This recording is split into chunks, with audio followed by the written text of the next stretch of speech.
Hey guys, David the Fishin Pastor here, and I want to give you 5 tips in 5 minutes for how to avoid bird's nests and backlashes on your bait casters.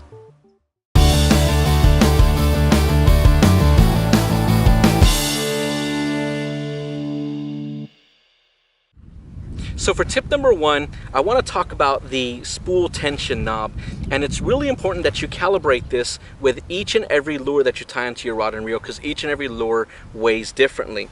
And if you're new to bait casting, what I really recommend is turning that tension knob all the way up so that when you hit your release, nothing happens, your spool stays in place.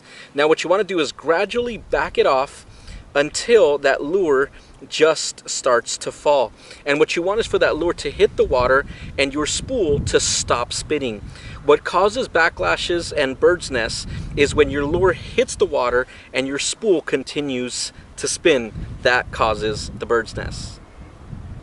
So tip number 2 goes hand in hand with tip number 1, and it's learning to work with your brakes. And what you want is a reel with some really good brakes on it, like this KastKing White Max here.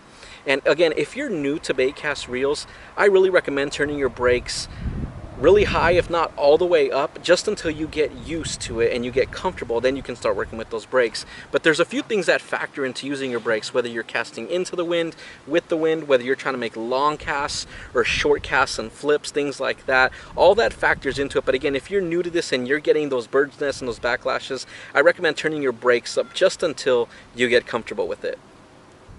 Tip number 3 is called feathering, and it's really important that each angler learns how to do this.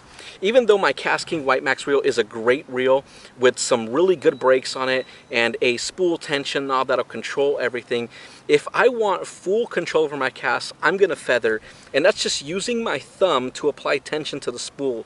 This will help you determine how much line goes out at what speed, and it can even help you stop a bad cast in the moment. If you're casting into some trees or some reeds or just somewhere you don't want it to go, you can apply full tension onto that spool and that'll stop it. This gives you absolute control over each and every cast.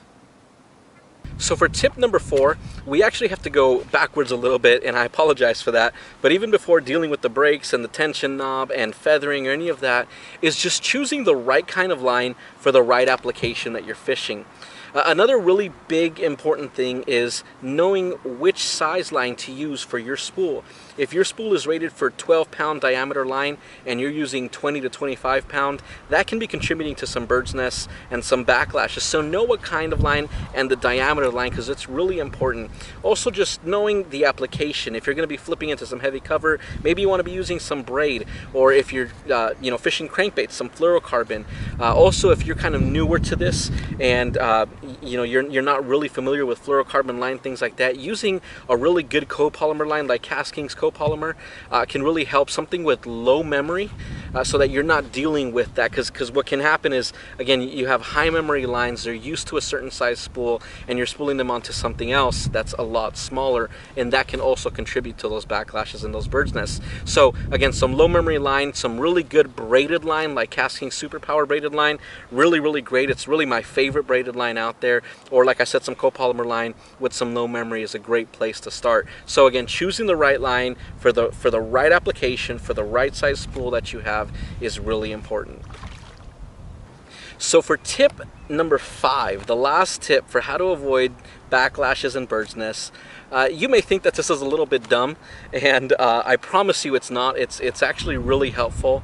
But if you're using a type of line with more memory, like a fluorocarbon line, or even a monofilament sometimes, what I really recommend doing is, after you have spooled up your reel with new line, is just running it under some warm water.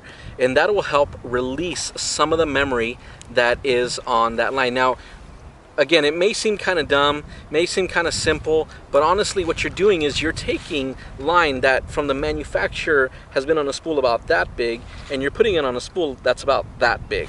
So, it already has that memory, it's already used to being on that size. So if you just, again, after you're spooling it up, after you're done, just run it under some warm water, not some really hot water, but just some warm water.